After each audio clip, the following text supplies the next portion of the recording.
Para sahabat, 5 tahun yang lalu saya bersama sahabat Dr. Suherman, seorang planolog Institut Teknologi Bandung, terlibat sebuah diskusi tentang pembangunan kawasan perdesaan. Kang Suherman mencermati platform pembangunan kawasan perdesaan itu terlalu mengutamakan pada aspek tata ruang dan komoditas ekonomi. Meskipun Kang Suherman itu sebagai planolog, tetapi pendekatan tata ruang atau RT/RW itu dia kritik. Tentu kawasan perdesaan pasti mengandung 2 poin itu ya. Ada tata ruang, bagaimana kita memilih, paling tidak memilih ruang yang kira-kira strategis, baik itu untuk pelayanan, untuk pemukiman, dan yang lebih penting adalah ruang untuk pusat-pusat bagi pertumbuhan. Dan di dalam ranah pertumbuhan itu, lalu kawasan itu juga harus memikirkan mengenai komoditas yang sesuai dengan konteks lokal, potensi aset lokal, dan dari sana kemudian bisa tumbuh ekonomi. Gitu. Tetapi Kang Suherman sebagai planolog itu justru lebih menekankan pada aspek pendekatan desa dalam pembangunan kawasan perdesaan. Dan saya juga memberikan tambahan begini ya, mengapa pendekatan desa ini sangat penting di dalam pembangunan kawasan perdesaan yang justru hanya lebih banyak berbicara mengenai tata ruang dan komoditas. Selama ini berdasarkan pengalaman pembangunan kawasan, entah itu kawasan perdesaan, kawasan eksklusif, kawasan ekonomi tumbuh, pembangunan regional yang mengabaikan partisipasi desa itu akan menciptakan ketimpangan. Ketimpangan desa kota, ketimpangan orang lokal dengan orang nasional, orang global, begitu ya. Jadi ketimpangan ini ya, kalau kita lihat dari sisi kawasan. Dan ini kawasan yang tadi hanya berpusat pada aspek tata ruang dan komoditas. Pada sisi lain, kalau desa itu hanya berkutat pada ranah yang sangat lokal di dalam desa, maka desa itu akan terkungkung, dia akan tertinggal, akan miskin. Atau istilahnya ya tertinggal di landasan. Jadi ini 2 ranah yang memang harus diperhatikan secara serius, secara ekonomi politik. Kita sering asyik ya melakukan pendampingan desa skalanya sangat lokal ya, itu sama dengan mengisolasi desa dari ini ya bangunan besar bernama ekonomi. Lalu yang gede-gede, yang ekonomi, yang besar itu nanti dikuasai oleh para tengkulak, kemudian yang rakyat itu hanya berproduksi pada skala lokal yang kecil-kecil. Nah, oleh karena itu, ketika kita berbicara tentang pembangunan kawasan perdesaan, atau sering juga disebut sebagai membangun desa, itu pendekatan desa sangat penting. Aspek desa sangat penting ya. Paling tidak ada 2 poin ya di sini ya. Pertama aspek desentralisasi. Bahwa kawasan itu didesentralisasikan pada pemerintah kabupaten kota. Ada juga yang pada ranah gubernur atau provinsi. Misalnya soal izin-izin untuk tambang, untuk industri dan sebagainya itu pada provinsi. Tapi ada skala kawasan perdesaan yang itu bersifat common pool resources atau sumber daya milik bersama, seperti itu sungai, aliran air dan sebagainya, itu adalah ranah desentralisasi. Artinya pemerintah kabupaten kota ini yang punya kuasa untuk mengambil keputusan dan tanggung jawab atas pengembangan kawasan perdesaan. Ya memang dulu awal-awalnya ya, tahun-tahun 16-17 itu ketika ada RPKP rencana pembangunan kawasan perdesaan ini dibuat oleh kementerian lalu ditawarkan kepada bupati, Bupati itu tidak nyenggol aja, tidak tertarik begitu ya, tidak tertarik. Tetapi sumbangan penting yang tumbuh berkembang adalah ini ya, diskursus tentang pembangunan kawasan pedesaan itu lalu dipahami oleh banyak pihak. Ya, ini juga sumbangan dari para pendamping, kemudian juga akademisi dan seterusnya termasuk para pegiat desa. Para birokrat di tingkat kabupaten juga mulai melek, mulai sadar tentang pembangunan kawasan pedesaan. Tapi yang kemudian berkembang, wacana, gagasan, tindakan yang berkembang itu lebih banyak pada ranah lokal, pada konteks lokal. Jadi bukan dengan kerangka RPKP yang sudah tersusun secara terpusat. Jadi ini artinya apa? Artinya rancangan yang tersusun secara terpusat ini mengalami kesurutan, tetapi gerakan, wacana dan gerakan di tingkat lokal mengenai pembangunan kawasan pedesaan ini tumbuh berkembang. Dan ini spot-spot ya di level kabupaten itu sudah mulai sadar bahwa artinya ketika kita membangun desa itu tidak hanya sekedar yang skalanya sangat lokal, tetapi juga skala yang lebih besar atau skala kawasan. Jadi desentralisasi nomor satu. Artinya ini bukan maksud saya bahwa pembangunan kawasan pedesaan itu bukan menjadi ranah atau menjadi proyeknya pusat. Tapi bukan berarti pusat itu tidak terlibat. Bisa terlibat, fungsinya adalah melakukan akselerasi. Akselerasi terhadap desentralisasi. Bisa saja karena kabupaten itu kekurangan sumber daya, sementara kepentingannya begitu luas, entah itu pendidikan, kesehatan, desa, dan pertanian, sehingga ini pembangunan pembangunan kawasan pedesaan ini jarang diperhatikan secara serius karena kekurangan sumber daya tadi. Nah, oleh karena itu pusat itu bisa melakukan akselerasi, bisa juga memberikan semacam pelumas yang memungkinkan ini roda atau mesin pembangunan kawasan pedesaan itu bisa tumbuh dengan berkembang dengan lebih baik. Atau paling tidak juga bisa mendorong BUMN atau perusahaan itu untuk berkolaborasi di sana ya. Sehingga ini paling tidak ada ada 3 kata kunci yang sudah muncul, ada desentralisasi yang itu berpusat pada daerah, dan ini yang kemudian saya kaitkan sebagai radical planning. Perencanaan radikal itu adalah perencanaan yang didesentralisasikan atau devolusi yang didekatkan dengan komunitas, dengan masyarakat, dengan rakyat, dengan tata ruang yang ada di situ. Jadi bukan direncanakan oleh kekuasaan yang terpusat. Nomor 2 adalah akselerasi. Ya. Akselerasi dari pemerintah pusat, kemudian yang ketiga adalah kolaborasi, dan yang keempat ini kita kaitkan dengan rekognisi, yaitu pengakuan pada desa. Jadi artinya di dalam undang-undang itu dikatakan pembangunan partisipatif. Pembangunan partisipatif itu artinya desa itu juga terlibat, punya akses dalam pembangunan kawasan pedesaan. Artinya ini bukan hanya menjadi proyeknya pusat, tidak hanya menjadi kuasanya kabupaten kota, tapi desa juga terlibat di sana. Dan pertama ini untuk mengurangi atau mencegah ketimpangan antara kota dan desa. Kemudian yang kedua juga ketimpangan antara yang lokal sama yang nasional dan global.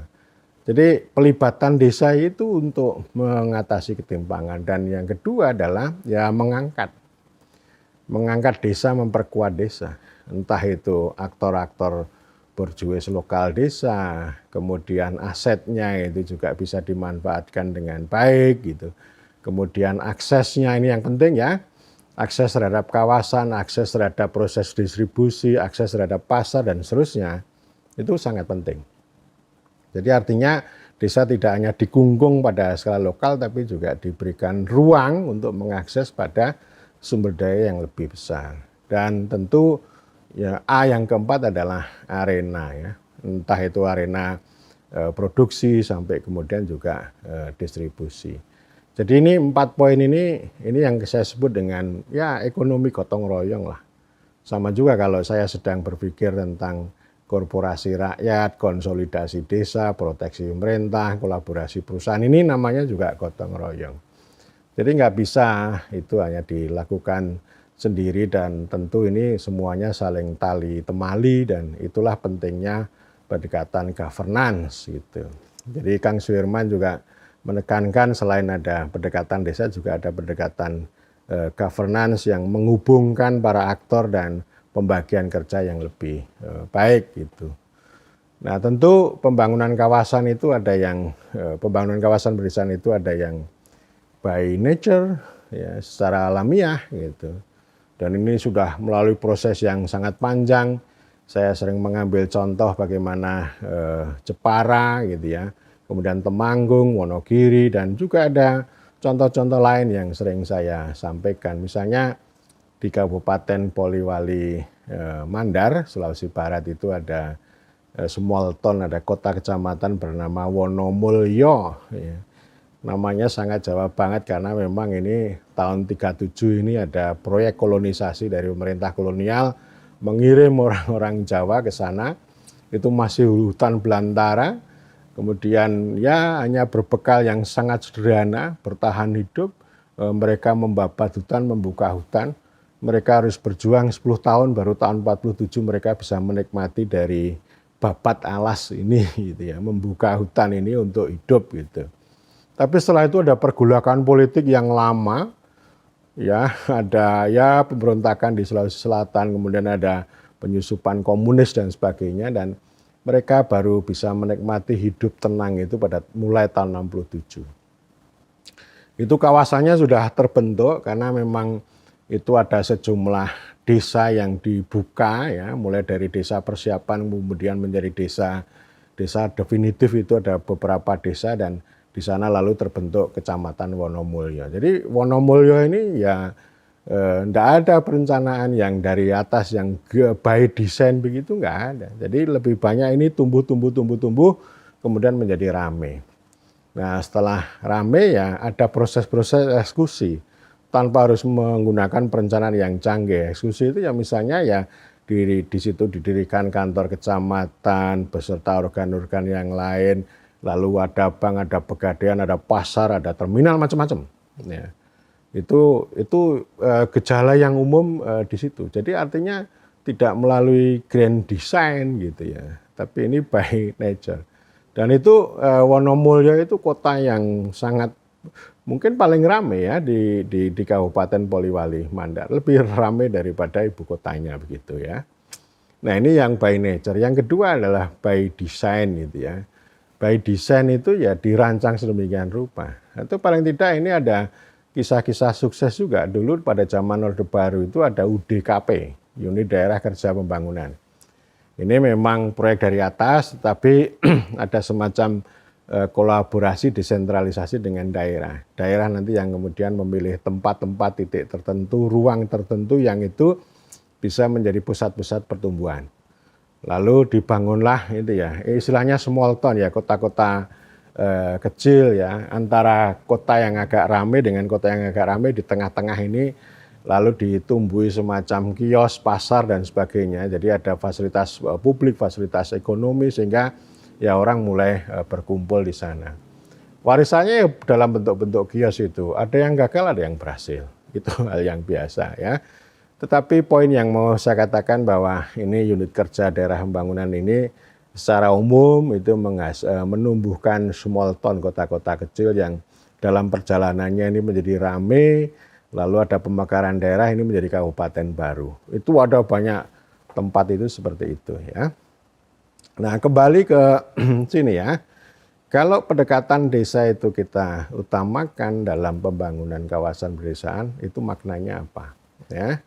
Saya kira maknanya ada beberapa. Yang pertama ya ini mendekatkan pembangunan, mendistribusikan pembangunan itu lebih dekat pada desa. Makanya disebut membangun desa.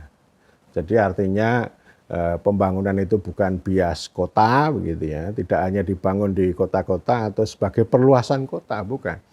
Tetapi ini memang semacam industrialisasi pedesaan yang betul-betul dekat sama masyarakat setempat. Yang ini akan punya kontribusi untuk mengurangi arus urbanisasi, terutama perpindahan penduduk dari desa ke kota. Ya, ini memeratakan ya, dibangun industrialisasi yang disesuaikan dengan kondisi lokal. Ya, terutama ini mengolah hasil pertanian lah, mengolah hasil pertanian, dan syukur ini ada proses semacam kolaborasi tadi. Tidak hanya semata-mata investasi lalu dimiliki oleh swasta, tapi swasta maupun BUMN bisa di situ dengan kolaborasi, sehingga ini namanya redistribusi pembangunan lah gitu ya. Ya seperti yang sudah saya sampaikan mengenai agropolitan. Agropolitan ini kan semacam antitesis dari urbanisasi. Menumbuhkan kota-kota di ladang tetapi dengan pendekatan radical planning, perencanaan yang radikal, yaitu dipusatkan pada devolusi ya, dengan demokrasi lokal dan partisipasi. Sehingga ini ruang-ruang yang tumbuh ini itu tidak hanya memberikan ruang bagi kekuatan yang besar, terutama investor, tetapi ada semacam kolaborasi deh ya, dengan pemerintah daerah, dengan desa dan sebagainya. Jadi artinya nanti kalau ini ada semacam industrialisasi yang memberikan nilai tambah terhadap pertanian, itu artinya memeratakan pembangunan ya. Itu ya. Kemudian yang yang kedua, pembangunan kawasan pedesaan itu intinya adalah memperkuat desa. Ingat ya, perdesaan ya. Jadi ya kalau dari sana kan rural gitu ya. Rural itu ya semacam ruang kawasan aja gitu. Tapi kan seperti saya sudah kupas itu, pendekatan rural yang terbaru itu tidak hanya semata-mata berbicara ruang yang kosong, tetapi memperhatikan lokalitas ya. Lokalitas itu ya kepentingan lokal, budaya lokal, potensi lokal begitu. Kemudian yang kedua ya ini soal kehidupan. Jadi ada kehidupan di sana itu. Artinya ini bukan kertas putih yang kosong, tapi ada kehidupan manusia di sana yang itu memang harus diperhatikan. Lalu yang ketiga representasi. Representasi itu ya macam-macam, ada berbagai aktor termasuk desa, pemerintah kabupaten yang itu saya kira hadir dan mereka berkepentingan dengan ruang, dengan komoditas, dengan kawasan perdesaan itu. Jadi ini cara pandang rural, tetapi kalau secara etimologis bahasa Indonesia kan perdesaan ya. Perdesaan itu artinya hal ehwal tentang desa. Jadi subjeknya desa. Jadi subjek ini penting, artinya nanti desa itu bukan hanya menjadi objek, menjadi ruang atau menjadi lokus bagi pembangunan, tetapi perdesaan itu artinya ya desa itu hadir. Itu tadi, desa itu representasi hadir di dalam kawasan perdesaan itu. Jadi ini desa ini harus dihadirkan, diperkuat, dan poin penting yang di sini ya di dalam memperkuat desa ini itu adalah kerjasama antar desa, kerjasama desa ya. Di satu sisi desa bisa bekerja sama tanpa harus dalam kerangka pembangunan perdesaan. Tapi bisa juga dilihat pada sisi lain bahwa pembangunan kawasan perdesaan yang berorientasi memperkuat desa adalah menghadirkan kerjasama desa. Kerjasama desa itu ada dua, yaitu kerjasama antara desa dengan desa yang lain gitu ya. Bisa juga ini untuk kepentingan keamanan, untuk kepentingan sister village, untuk saling tolong menolong, saling belajar begitu. Tapi yang jauh lebih penting adalah kerjasama memanfaatkan ruang-ruang kawasan untuk pertumbuhan ekonomi. Ya, ini kerjasama antar desa. Jadi bisa saja misalnya ini satu pulau ada 22 desa gitu ya, itu kecamatannya ada 3, itu mereka saling kerjasama pertama untuk menjaga, ini kan lahan gambut ya, lahan gambutnya dijaga supaya tidak kebakaran, mereka sama-sama membangun kanal ya, kanal yang saling terhubung antar desa, lalu membuat sejumlah titik dam desa. Ya, itu menjaga supaya tidak kebakaran, dan sekaligus ya kalau ini tanahnya itu selalu wet gitu kata mereka, selalu ada rewetting, selalu basah, itu bisa dimanfaatkan untuk kehidupan dan penghidupan. Bisa ditanami macam-macam. bisa sagu, bisa apa namanya buah, bisa tanaman-tanaman keras macam-macam. Pokoknya ini untuk penjagaan dan penghidupan. Itu contohnya, dan itu kawasan, itu satu pulau gitu ya, ada 20 desa yang ada di sana, dan itu saya kira sangat menarik. Ada juga ini antar desa itu ya bikin misalnya untuk pelayanan air misalnya. Karena apa namanya, ini sumber airnya itu ada di gunung, lalu di situ ada 4 desa, ya 4 desa itu bekerja sama memanfaatkan air itu, lalu disalurkan ke rumah-rumah warga. Ada juga yang mengembangkan listrik lokal lah, karena PLN tidak ada di sana, lalu ya itu saya kira banyak contoh yang bisa dimainkan antar desa itu. Kemudian yang kedua yang jauh lebih penting adalah shareholding, ya. Yang sudah bolak-balik saya katakan, kerjasama antara desa dengan perusahaan, antara sejumlah desa dengan perusahaan. Kalau misalnya ini ada perusahaan membutuhkan apa namanya buah ya, buah jambu merah, ini kan nggak bisa kalau skalanya hanya satu desa. Kan banyak desa ini, bisa satu kecamatan, bahkan bisa beberapa kecamatan begitu ya. Nah ini kan antar desa ini kan harus duduk dulu, harus duduk bersama sebelum bicara dengan perusahaan ini secara detail gitu. Tapi tentu saja kan kalau ini pengusaha datang kan bisa saja dia akan mengajak ketemu kepala desa, bisa saja satu kepala desa, bisa saja melalui bupati, bisa saja melalui camat, pintunya bisa sangat beragam. Tetapi misalnya ya kepala desa ini bisa mengumpulkan para kepala desa sendiri, lalu membicarakan tentang apa yang mau dikerjakan, dan kemudian lahannya kan lahan rakyat ini. Mau tidak mau kepala desa harus bicara sama rakyat dong. Kemudian dari sana bisa diambil kesepakatan para pihak itu. Itu namanya pendekatan desa dan pendekatan governance. Jadi nanti jelas artinya ini bukan hanya semata-mata investasi konvensional yang dilakukan oleh korporasi terhadap kawasan pedesaan, tetapi desa, rakyat itu juga terlibat secara aktif. Demikian juga dengan pemerintah daerah. Jadi kalau sudah disepakati ya oke, tanam buah merah, perusahaan itu menyediakan bibit gitu ya, dan kemudian nanti ditanam di lahannya warga. Nah setelah itu dipanen lalu dibeli ya. Itu kayak semacam shareholding. Jadi artinya beda dong dengan apa namanya tengkulak gitu ya. Kalau tengkulak kan datang misalnya warga di sini itu satu desa atau 2 desa ini entah punya pisang atau punya pelem mangga atau apa ya dibeli, ini harganya sekian lalu dimainkan. Tetapi yang menarik ini kalau ini ada rembukan para pihak ya, ada pengusahanya, ada antar desanya, ada pemerintah daerahnya, ada warga petani gitu ya, disepakati 1 kilo berapa. Nah, ini yang menarik, ini martabat ini. Jadi artinya perusahaan itu tidak semata-mata untung begitu, tapi keuntungan itu diraih bersama. Jadi clear gitu ya. Nah ini maksudnya ini semacam pembaruan ya. Pembaruan kita itu memanfaatkan ruang dan komoditas dipadukan dengan governance dan desa gitu. Pendekatan tata pemerintahan. Jadi tidak hanya investasi konvensional. Jadi shareholding ini penting ya, termasuk tadi berbicara tentang lahan itu disertakan menjadi modal. Kemudian hak dan kewajibannya saya kira bisa clear. Nah tentu saja ini ada proses, jadi artinya supaya kuat begitu, memang pintu masuknya bisa macam-macam. Kadang-kadang desa ini belum berpikir tentang kerjasama, lalu ada perusahaan datang atau ada pihak lain datang ngomong nih gitu ya. Nah sementara infrastrukturnya belum siap, kelembagaannya belum siap, tapi ini sudah ada orang datang ya. Karena itu ini harus disiapkan infrastruktur kelembagaan. Jadi ada musyawarah desa, ya. Kemudian nanti berproses musyawarah desa itu kan salah satunya bicara tentang kerjasama desa. Kerjasama desa itu ya tadi 2 ya, kerjasama satu desa dengan desa yang lain, yang kedua dengan pihak ketiga, terutama dengan perusahaan.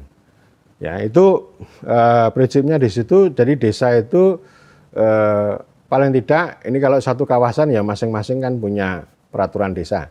Peraturan desa tentang kerjasama desa. Di sana menegaskan tentang prinsip-prinsip dasar. tentang larangan-larangan yang tidak boleh. Misalnya merusak apa itu kan nanti ada traktatnya yang tidak boleh dilanggar gitu. Kalau ini memanfaatkan tanah desa harus begini itu kan ada aspirasi dari masyarakat dan juga sudah ada regulasinya. Sehingga ini bisa buat semacam peraturan desa tentang kerjasama desa. Dan ini kami juga sudah punya experience pengalaman ini di di Karawang sana di Jawa Barat gitu ya. Jadi ini BPD sama kepala desa membuat itu. Kemudian lagi bertambah luas lagi ada musyawarah antar desa. Kan tadi dari musyawarah desa ini kalau mau berkembang lebih konkret lagi kerjasama antar desa ini kan ini tadi ya. Jadi artinya ada perwakilan, ya, perwakilan dari desa. Nanti desa itu kepala desa rek-rek gitu siapa yang diutus, lalu ada musyawarah antar desa.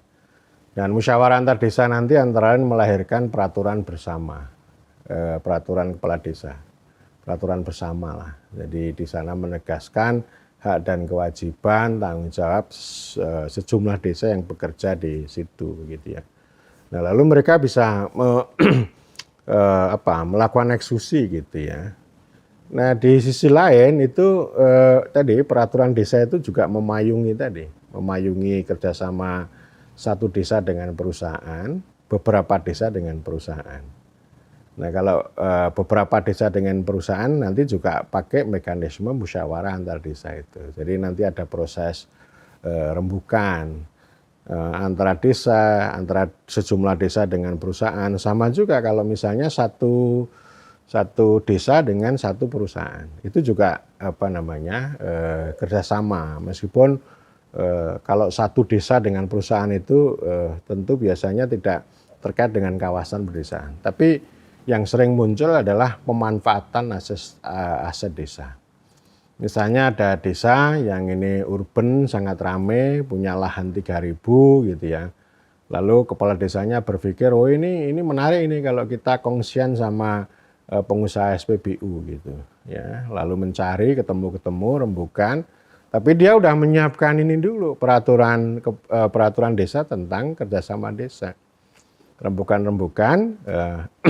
akhirnya lahan 3.000 itu dihargai 20%, lalu perusahaannya 80%. Ya, demikian juga dengan desa itu bisa mengisi 7 tenaga, ya, 7 tenaga di SPBU itu. Ini contoh-contoh yang menarik, artinya memberikan nilai tambah. Nah, yang lebih besar lagi itu kerjasama sejumlah desa yang sudah diwadahi dalam badan kerjasama antar desa itu dengan perusahaan. Seperti tadi ada contoh untuk memproduksi jambu merah, kemudian bisa manggis, bisa yang lain-lain. Pokoknya bagaimana memanfaatkan tadi ruang dan komoditas, tapi dengan pendekatan desa, ada desentralisasi, kemudian ada rekognisi atau ada partisipasi dari desa, dan ada kerjasama yang menarik. Memang ini kalau dilihat dari ekonomi konvensional itu kalau bisnis kan harus efisien gitu ya. Yang kadang-kadang juga harus ditembus. Pokoknya yang penting saya pegang kepala desanya. Saya kasih uang aja sama kepala desa nanti beres gitu. Yang ini ternyata tidak beres di kemudian hari, terus saja bikin masalah. Jadi itu namanya bisnis yang oligarkis namanya, hanya segelintir orang. Kalau ini dibuka secara terbuka begitu para pihak, itu semuanya kan enjoy gitu. Jadi nanti perusahaan ini kalau ada yang ganggu kan dibela oleh orang banyak juga. Nah, ini namanya demokrasi ekonomi ini. Ya.